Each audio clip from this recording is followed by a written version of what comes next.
o tanglaw sa landas ng kabataan, tungo sa magandang kinabukasan. Sa liwanag mo ay nakasalalay ang pag-asa nitong inang bansa.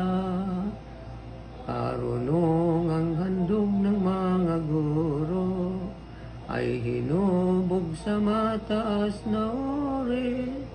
Maka-Diyos, makatao, makabayan, at makakalikasan.